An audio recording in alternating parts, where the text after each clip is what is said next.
Hollywood is one of the biggest influences on modern pop culture. While it's constantly changing from era to era, we have entered a controversial time for this industry. Even after a huge box office surge over Thanksgiving week, theater attendance is still low. Throughout the year of 2019, over 1 billion tickets were sold. Throughout the year of 2023, only about 830 million tickets were sold.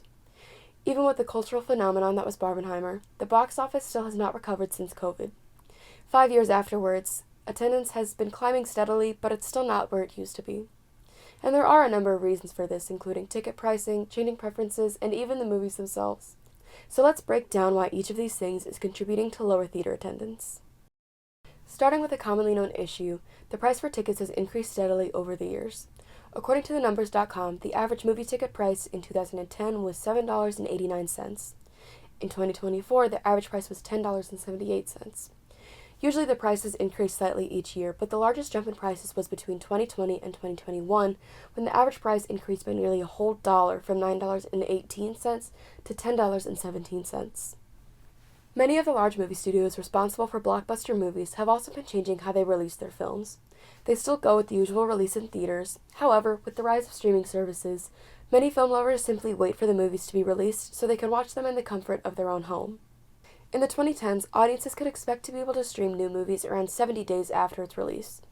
Now, that amount of time has been nearly cut in half. Most movies that come out will be released on streaming within 40 days. A survey done by Wall Street Journal found that 65% of Americans prefer to watch a movie at home, compared with 35% that said that they prefer to watch a movie in theaters. With these changing preferences, theaters have to account for the drop in attendance, which contributes to the increase in ticket, snack, and drink prices. In this newer creative era of Hollywood, remakes, sequels, and adaptations have been dominating the industry for years. Many of these movies have been dubbed cash grabs and are seen as lazy attempts for studios to make money, and they do just that. The three biggest movies that were released over Thanksgiving week was an adaptation and 2 sequels. However, recent media backlash has began to reveal that audiences are starting to realize that Hollywood is trapped in a loop of nostalgia. According to Dartmouth Libraries, adaptations make up for about 50% of Hollywood movies. But here's where things get interesting.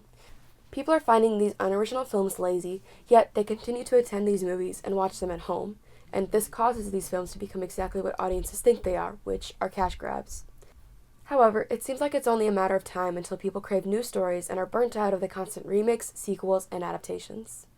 Studio executives have also recently been seen as greedy for dumping out easy-to-make films instead of taking the time to come up with new storylines.